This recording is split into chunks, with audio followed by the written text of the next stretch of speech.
All right, welcome back to the Brewing Fiction Podcast, and I am delighted to have one of my favorite guests of past times, Doubleblind.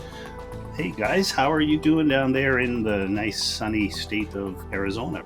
We are doing good. It is finally cooler. It was hot up until like Halloween weekend when the temperature finally started dropping. So the weather's really nice now. Well, you guys are lucky. If I were to show you outside, we've got about a foot of snow. Today you guys are Fahrenheit, so we're running at about 0 with the wind chill. So yeah, you're lucky to be where you are. Oh yeah, that sounds lovely. No, right? no, thank you. Are you sure? You can come and join me on my mic here, Rye, if you like. Sure, if you want to have a snowball fight. There you go. All right, guys, let's jump into Author's Corner. For those who did not join us the first episode, why don't you guys share a little bit about who you are, and then we'll get into the main part of the podcast. So we are a husband and wife author team. I'm Kat, and my husband is Ray.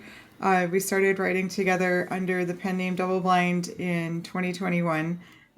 We wanted to experiment with a writing style that combined both of our voices and kind of create its own voice. We published Everyone's a Catgirl as a web serial first. We weren't sure how it was going to go, and it took off. So we started pushing them to paperback, and it has been a journey ever since. Yep, and then I am the second half of Doubleblind. I am the husband portion.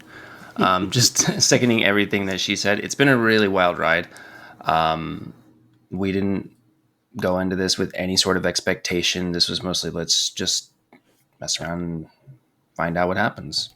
Well, that's cool. Because of the podcast, I got to meet you guys back in June, and I was introduced to a brand new genre I knew existed, but I had no interest.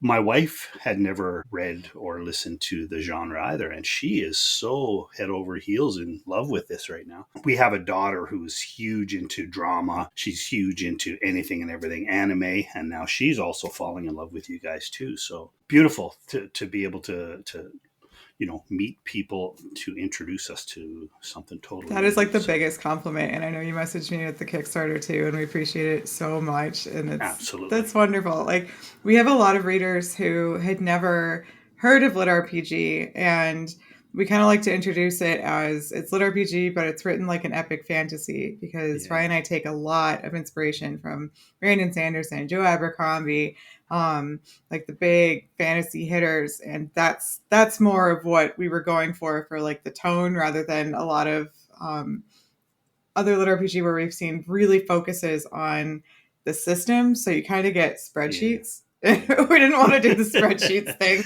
Fair. Yeah, that's exactly how I felt about it. Like when we were coming up with a lot of the systems and narrative and such like that, we wanted to make sure it was a system that people could enjoy and digest without having to have any particular amount of game knowledge or prior literature, Yeah, absolutely, because that would be a deterrent, right, from potential readers and listeners. So, yeah, cool.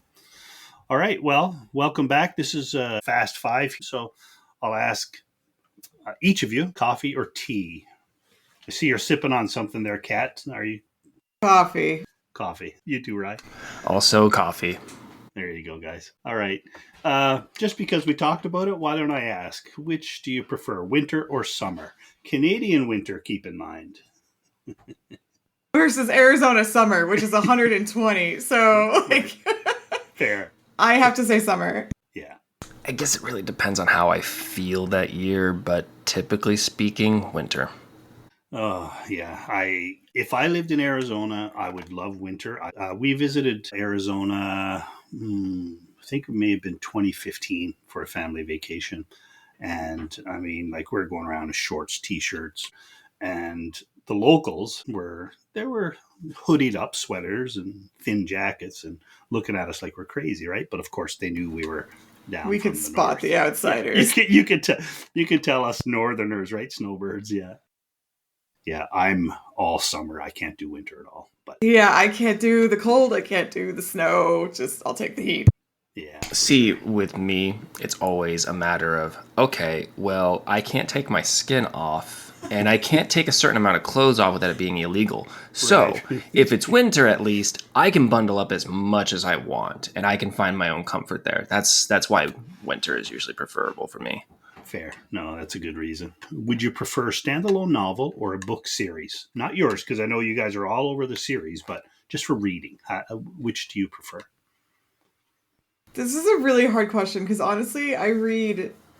If I'm not writing, I try and read something, and I Just so you love get like you get a lot of time to read still, as not a busy as lot, you but are. I No. make time because Okay. it's. I mean, that's part of the job, right? Like that's how we learn to be better authors is reading a lot. Like I just finished The Fair. Martian, and I friggin' loved it, and I'm still working on Stormlight Archive, so I'm gonna say series just because I'm always really sad with standalones. If I loved the book, that it's over. Like there's nothing else. I can't be with this character in the world anymore. For me, it kind of depends on the author. Because I've Yeah. noticed that some authors definitely specialize in creating epics or long-standing series, whereas some are more inclined to make standalone books. Right. I'll echo what she said. I had already read The Martian, and when she got it, it came highly recommended for me as well. So I was really Mm. glad to hear that she was reading it. But for me personally, like if it comes to authors who are typically known for that, I do prefer their epics. I would rather not read something standalone, even if they do decide to release something like that, Fair. just because that's where their expertise lies. And to kind of echo what she was saying too, I like to be in the world with that character for a long period of time. So if As there's long several as you books where, can. Yeah. yeah, exactly. So that's usually my preference as well. Gotcha. All right. A lot of people say this one is kind of, oh, I don't know. It depends on my mood. But when do you feel you churn out your best work, with writing sprints or with marathon writing? So I think sprints, honestly, we one thing we started this year too is actually a writing stream. Oh, So we had okay. our gaming stream, and I saw that Twitch started making like a writing and reading category. So we made a double blind account, and I got a little PNG tuber, and she just types at a typewriter, and I do Yeah. sprints and like posts like I have live, and we do sprints together on there. And I Wow. found that that helps me really focus and like narrow in for 20 minutes and just no other distractions. And I feel like I've done some of my best writing on there. Awesome. For me, it's it does depend on my mood, but Yeah. but typically speaking, I can marathon if I have dead silence and there's nothing interrupting me whatsoever. I can write for like from dawn to dusk, no Yeah. problem. Yeah. But with the way our lives have been, I find that her sprints have been a lot more helpful for keeping me on track. So lately, I've preferred sprints. Gotcha. Okay.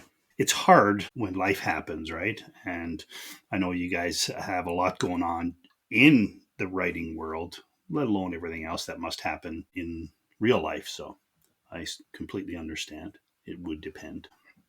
I think, Rye, you just answered this, but do you prefer writing in silence or with background music? I don't know how he does silence background music. I have background music on right now. Like I can't do Is that right? silence. Yeah. Yeah. So I do prefer silence or something that's gentle and without lyrics. So the problem is that lyrics interrupt my thinking because then my brain narrows in on like what the song is saying. And I've never been super great at hearing lyrics in songs. So I will naturally try to hear the lyrics Hmm. if I don't understand it, and it'll break me out of my writing. So that's why I usually prefer silence, or I do something like lo-fi. Gotcha. Okay. Actually, I have like a playlist for characters. When I hear songs, sometimes like I Oh, link them up to the wow. characters. Is Yeah. that right? Yeah, so I've got a whole like Catgirls playlist and like what their soundtrack would sound like, and they do have lyrics, so it's something else. But I don't usually I'm with him where even on the stream I have very chill like lo-fi music, no lyrics, just something that Gotcha. it's really easy to kind of get in the groove to. Cool. Yeah, I don't know how anybody can do it with any sound at all. I get distracted with my family speaking upstairs while I'm writing. You know.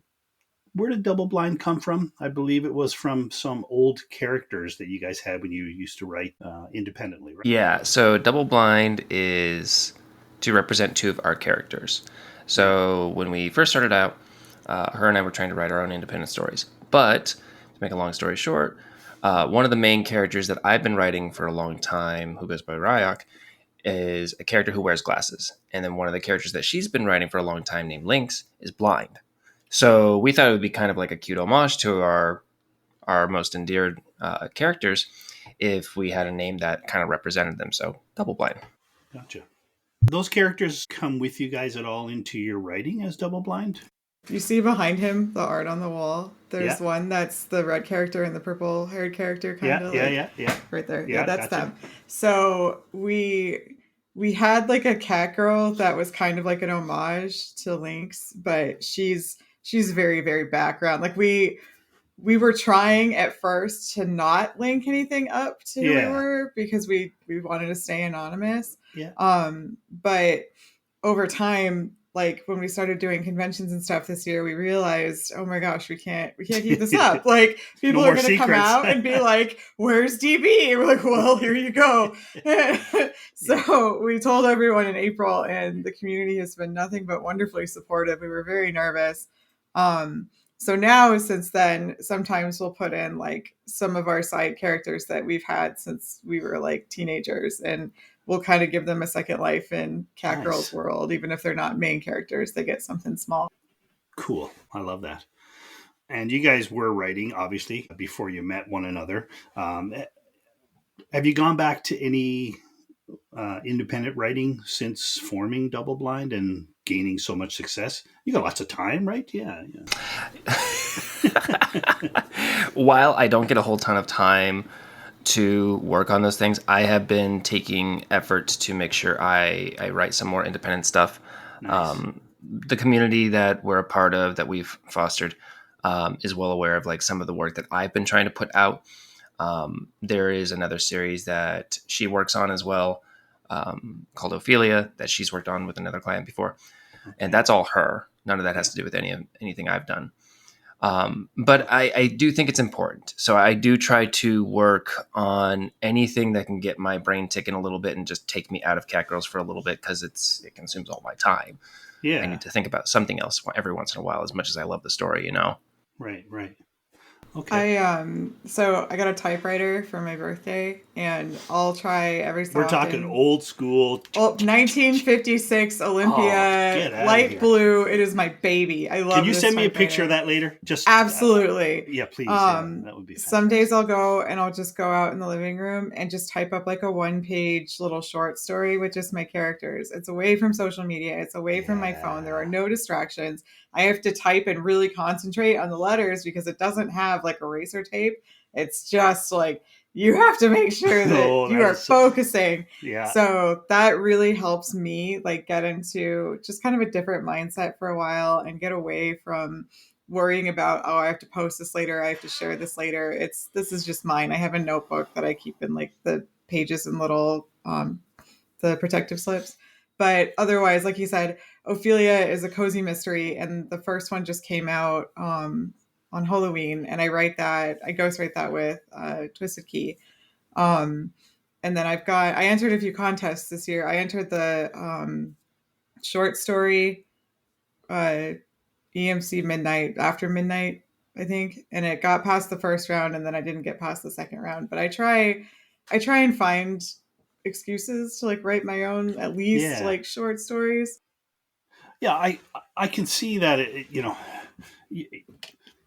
even for myself, I've got 4 or 5 stories that I'm working on all the time, and sometimes it's not coming, right? Like if I'm sitting down, I'm writing a story, a novel that I'm trying to put together called The Librarian.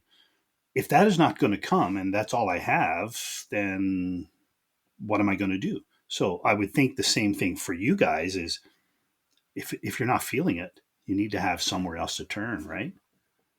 I think this is actually something like probably the biggest question that we get all the time is how do you deal with writer's block and how do you deal with that exact situation? And with Catgirls, we can't have it. Like the days the chapters are coming, they're coming. So we'll both sit down and kind of talk about it a little bit.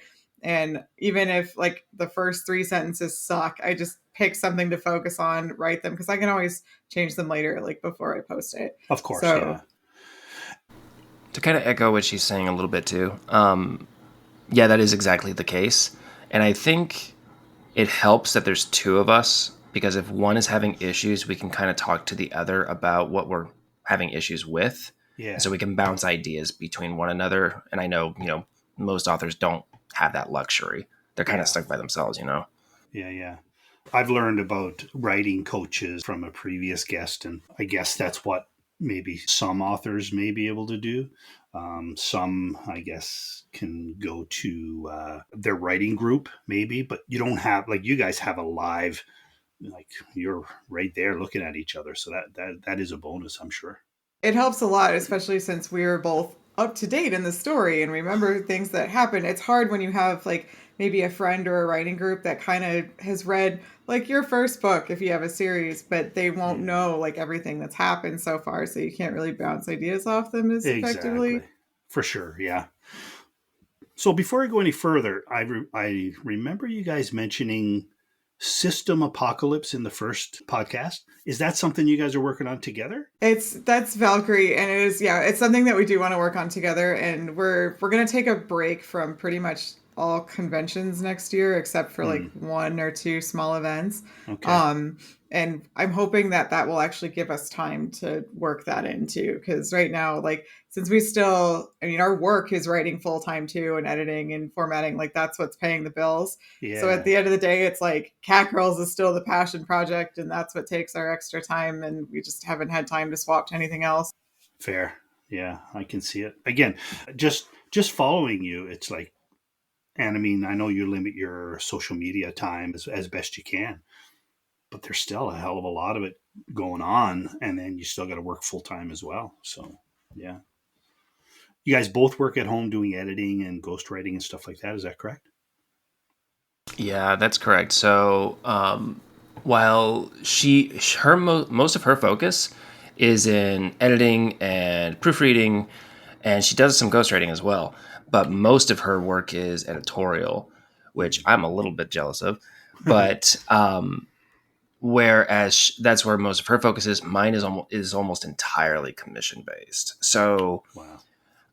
it can be a little taxing on the brain because I am no joke working on about 6, 7 stories at any given moment. So it's very hard to keep track of that many plot lines. So when I'm usually done with things for the day, it's like I don't want to think about writing. Nope, nothing Mm, else. yeah, I imagine. Yeah. So, right, you were involved younger years, maybe, and correct me if I'm wrong, but did you not do some game creation and that kind of thing?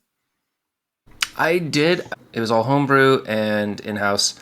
I've never done any official Oh, okay. programming or developing, Yeah. but it's all been like tabletop based games. And even as a kid, I used to write a lot of pen and paper games for me and my friends. Hmm. This is like sixth grade, 10-year-old Rye back then. So it's always been a huge passion of mine. So when her and I were like putting this together, and she's like, "Oh, we're gonna have to have a system behind." I'm like, "I got you. I have Yeah, ideas." yeah, So yeah. it's felt great to integrate my younger self into this. All right. Going back to the first episode, Rye, I think it was you talking about you were not really sure how the duo thing was going to work out, just with, like people who write, even just two authors who collaborate on one book will have creative differences and different ideas. Has that ever become an issue for you guys? I maybe slight disagreements on some parts, but that's the Sure. worst of it. And I can't even, and I only say that as like I'm making room for anything possible that may have happened that I just don't remember. But I can't recall any time we've had genuine issue with anything that came up within the story. Thankfully, it's been a Oh, very well. Because natural you guys have been progression. doing it for a long time. Usually it would rear its head at some point, and maybe it still will, but you guys have worked together a long time already and no issues. Well, Yeah, I Yeah. think like the first 20-ish chapters were us trying to find our voice. So of course. when we Yeah. write chapters, like one of us will write it and then the other one goes through and edits it. And we both kind of edit for just like a consistent voice, consistent usage. And I know when I went and edited the first two books, I did a lot of just kind of matching between the chapters and Yeah. adjusting, but it's never been like where we bat heads or super disagree on anything. We talk it all out. And like you said, I think we may have had like one or two things that we were like, I don't know if this character would be like that. But by now, I mean, it's just like, okay, I wrote the chapter. Go ahead and edit it. Then we can post it. Yeah. Fair. Yeah. Well, I think even just an author will have disagreements with him or herself at times, when you're writing a character and you're like, I want this character to be this way, but it's not coming out that way. But, like you almost have a disagreement with yourself, if that makes sense. Oh, yeah, absolutely. Yeah. All righty. I was going to ask if you guys were still really, really busy, and I can't remember if you answered offline. We are really, really busy. Really so busy. I saw that I had to go look because it was right in June. So Volume 4's launch was kind of a nightmare, and we swapped from Kindle Unlimited to Publishing Wide because of it. Okay. So when we reached Volume 3, somebody reached out to me on Reddit and say, hey, someone's stealing all your public chapters, and they posted it as a book on Amazon. So they just called it like cats. It was something really stupid. And we were looking through it, and they didn't bother organizing it or trying to do anything with it. They just grabbed everything public, threw it in a document, and uploaded it. Wow. So us and then like 10 other people in our Discord went and reported it, and Amazon took it down in 24 hours, which was great. But then it came back to bite us in the ass, because when we put Volume 4 up, we uploaded it, everything was ready on time, and literally the night before it went out, Amazon emailed us and said, we have canceled your 89 pre-orders. You are against commercial. Like, what you posted is not yours. So we had to spend 3 weeks proving to Amazon that this is our story. And it was awful. Like, I just kept getting the bots over and over, and not really a human. There's no one to call. Like, I tried calling everyone. I wrote into their copyright office.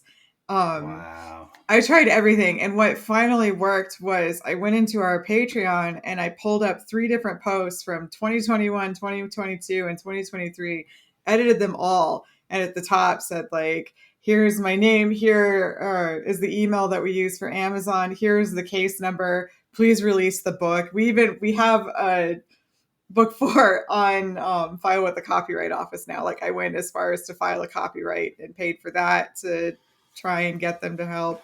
Wow. But yeah, the Patreon post, we started our own, like, another doubleblind.com website and set up an email so I could email them from that. And they finally let it go, but we couldn't restore the pre-order. So all of those were gone. Wow.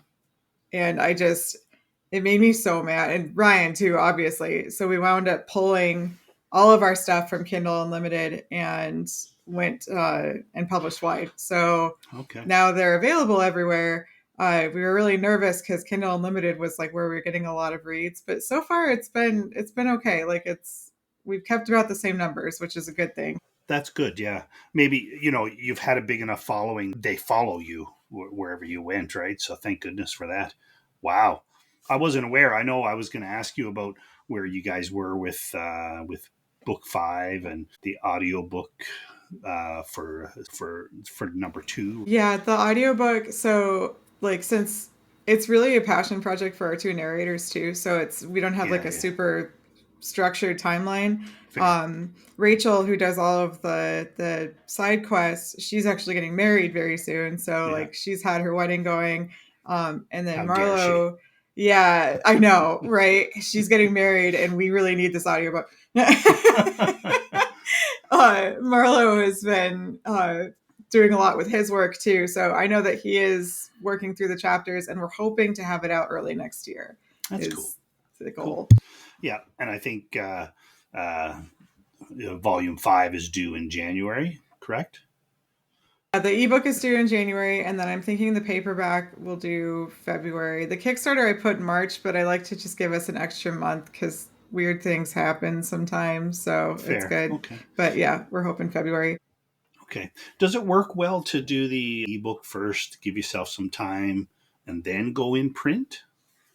It can depend on the book, but I know for me, we do formatting in 2 different programs. So I use Vellum for the ebook, and then Microsoft Word for the paperback. And there are a lot more elements in the paperback, like the chapter headings and the scene breaks, and even just like making sure the art looks really good on the page. Right. So there's more that can go wrong in the paperback than there is generally in the ebook. But you don't want to do them too far apart because you might find typos in the paperback, forget to change them in the ebook, and now you're kind of up a creek. So Gotcha. thankfully Okay. you can reload the ebook pretty much as many times as you want. We do our paperbacks through Ingram Spark now. So after you submit the first paperback, you have like 60 days to do it for free. And then anytime after that, it's $25 if you want to re-upload it. Okay. Good to know. So your paperbacks are through Ingram Spark. So your ebooks, how do you submit those? So I do our ebooks through Vellum, which is a Mac program, and I have to use that on a Mac laptop because I use PC. Yeah. But Vellum is really nice because it exports everything that you need into different folders. So I have a folder for Kindle, Amazon, or Apple, Kobo, Barnes and Noble, and they're all labeled. Oh, okay. And Okay. it makes it really, really nice to just go to all these websites and just upload it. So that's what I was going to ask, or kind of what I was getting to is, so you use the program Vellum, but you physically have to post to all these. Yes, correct. stores. Yeah, it doesn't upload it itself. Gotcha. Right on. Okay. Just finished a very successful Kickstarter, right? And I was very happy to be able to be part of that this time. My wife was after me. You know what? You'd have to thank my wife. And if she were here, I'd have her come say hi. She was all over it. I've never been a backer for any Kickstarter program. And, so I was like, okay, I just want to make sure I understand how this works and what's happening, stuff like that. Because if it's new to you, you'd have no idea, right? Absolutely, and we're honored to be here first. We had a few people in Discord that hadn't done it, so I got on live one day and I was like, "Let me show you guys how to do this." Yeah. That's cool. Yeah, my wife and daughters can't wait to get their hands on the books. We've talked about. Well, we're audiobook listeners, and you guys were kind enough to let me have the first volume promoted to us. And my wife and daughters are now in love with Catgirls, right? But we were like, oh, should we buy volume 2? No, wait for the audiobook. But then when we saw that we could do the Kickstarter and get like the whole package, we're like, okay, honey, you'll get it. So yay! Yeah, we tried to price them like really nice on the Kickstarter too. Oh, you know what? And over and above, it's not even about that. It's about knowing that we're helping promote the next volume. And you guys are fun. We like talking with you guys. You're just fun, and that means a lot to hear. Thank you so much. Yeah, absolutely. So talk about the Kickstarter. You've gone through it. Did you have any doubt at the start that you would get to the level you needed to? So we were pretty confident that we would reach it because this is our second Kickstarter. Right. What surprised us is the pledge levels that people were hopping to this time. So the first one, we learned a lot. Like, I wound up paying a lot out of pocket for shipping fees in the first Kickstarter because I did all the boxes for free, and I didn't realize like how expensive shipping is even on media mail. Right, it starts getting the boxes, getting it all looking pretty. Like it's a lot. Yeah. So I figured that we would get the same kind of thing where most people would be picking up like the basic $25 one, but most people jumped into like the $100 tier, which was super helpful. And then we also did Adopt a Catgirl this round, where we've done kind of creator tiers in the past where people can make up their own Catgirl and then they get like a side quest or a scene or they get put in there somehow. Cool. So we put 5 of those in. We wound up doing an extra one because someone was like, I don't want to miss this. So those went really fast. It was crazy. This one got funded in like less than a week, where the last one we were really panicking because it wasn't funded until about 5 days before the Kickstarter ended. Wow.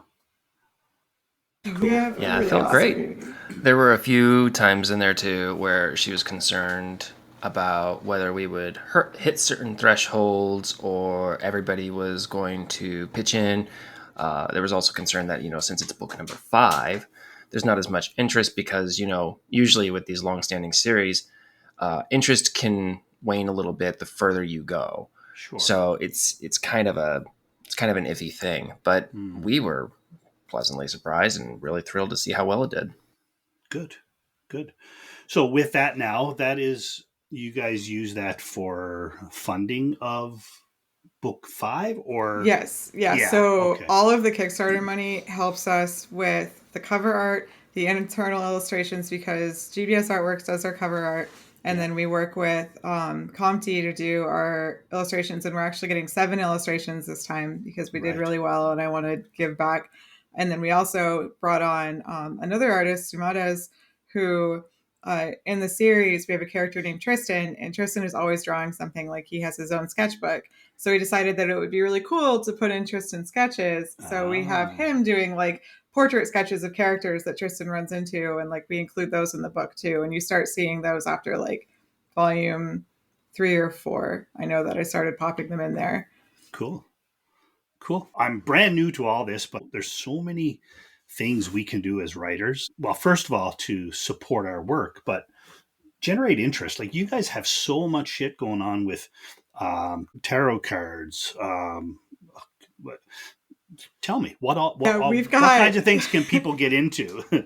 What started as small kind of blew up. So Right? The first thing that we did were actually the bell coins, which we thought was going to be like the one-shot Patreon. So we made a goal for Patreon when we hit $777 and then 77 cents. So it had to hit sevens all the way across. Okay. And we did Challenger coins, and I've got one sitting on my desk.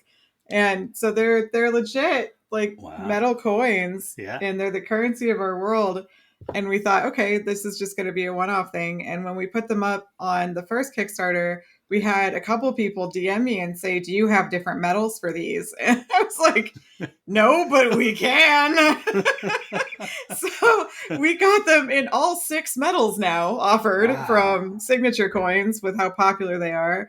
We have keychains that are designed by Mound, and she also designs a lot of our stickers. Hard enamel pins, which we got during the first Kickstarter. We did a second crowdfunding thing for those because enamel pins are expensive. I will warn any other authors or creators out there. That was my, oh my gosh, I hope one day we get enamel pins kind of thing. Right. And then we also do the bookmarks, which are like a really easy way to get people like with art. Okay. Are they plastic or resin? No, they're paper. Like a paper? Yeah, they're just paper bookmarks. I'd love to do metal ones at some point, but that's like down the road. Yeah, that's down the road. We started doing larger size prints for the last convention, and we weren't sure how people would react to original characters on prints, but they sold pretty well. So we're looking at kind of expanding that a little bit. We try little batches of things. That's what I would suggest too for authors looking at getting merchandise.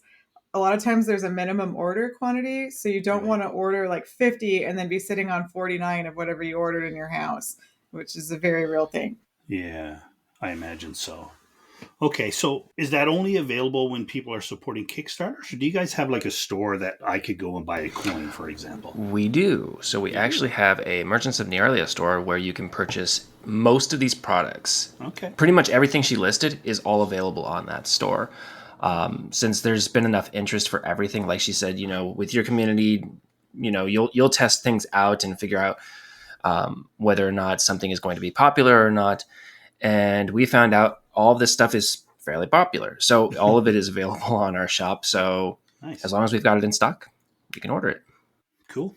One of the other things that we do, sorry to interrupt, that surprised me, I forgot. So we do handwritten letters. They used to be handwritten, but like our writing is okay. So now I actually go get stationery online and pick out fonts, but we do character letters. So we've had a lot of people who really enjoy getting letters from a character that they love, and we go all out for these things. Like, we will write them in the voice, tailor it to the person. I go up to Michael's, buy ribbon, little charms, like flowers that I can make bouquets, spritz them with perfume, like to kind of match the character, and then wrap them up and send them. So they're kind of like care letters, and people have loved those, which is awesome. I wasn't sure. Again, it's an original series. Like, you don't know. Yeah. But that's been another really big one. Wow. All right. So the link for that store is find that on your link tree and social media, all that good stuff. I think it's the top thing on our link tree. So if anyone goes there, and I can send you a link to it too. Yeah, yeah. I still have your link tree on the original episode links, obviously, but just to freshen up and maybe put a couple of different ones there for you guys would be awesome. All right. I worked with my wife back in the day, and I can tell you it was hard to not talk shop. How do you guys do it? I mean, you're sitting in the same room right now. Your backs are to each other. Again, our listeners can't see it, but you're in the same room working. How do you guys get away from one another?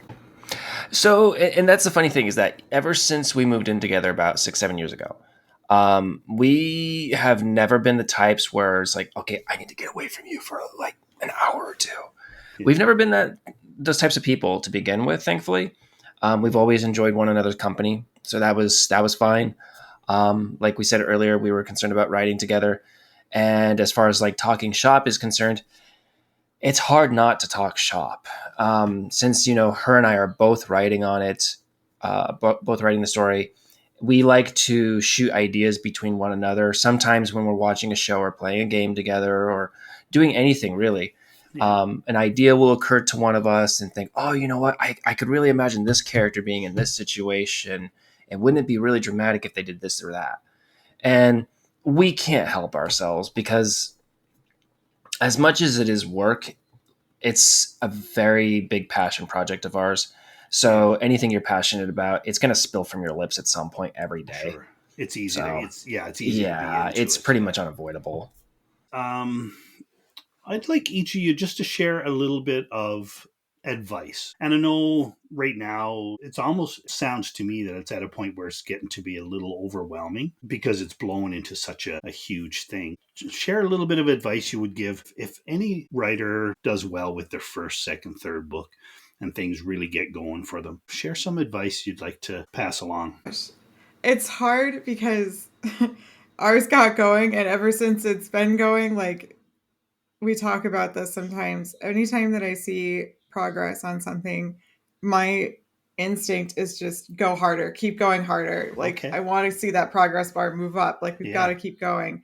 And lately, this year, it has been, like we mentioned before, just nonstop, which is not really a bad thing. But like Friday, we had a Black Friday market that we did. So we went out and I dressed up and we set up and we did really well there.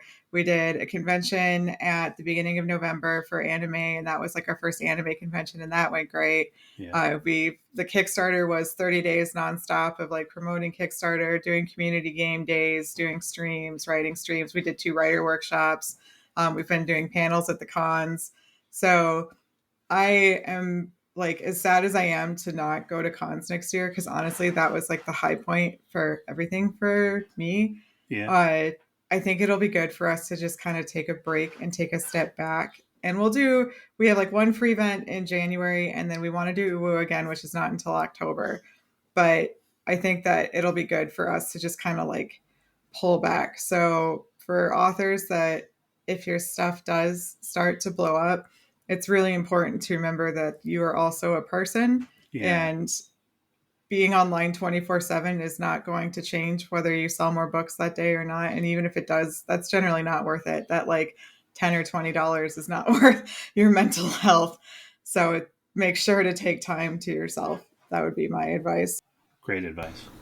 As for me, gosh, I would say try to be passionate about everything you do and value your readers. Please value your readers as people. I've noticed that there's a trend where authors chase the dollar. That's what they're really concerned about. They want to make it big. They want to see it turn into a Netflix special or an anime or whatever. And that there's nothing wrong with wanting to see that with your work. I think a lot of us want to see our work reach other extensive media and become bigger and greater than we initially thought it would be. I get that. But please remember that, your readers are people. They have thoughts and feelings like everybody else. And you need to take that into consideration. Number one, my favorite part, and I'm sure she feels the same way. Number one thing we love about our series is the community we fostered. Without them, we wouldn't be where we are. And we're grateful for them every day. We remember at least a couple of facts about every single person we've shared an experience with.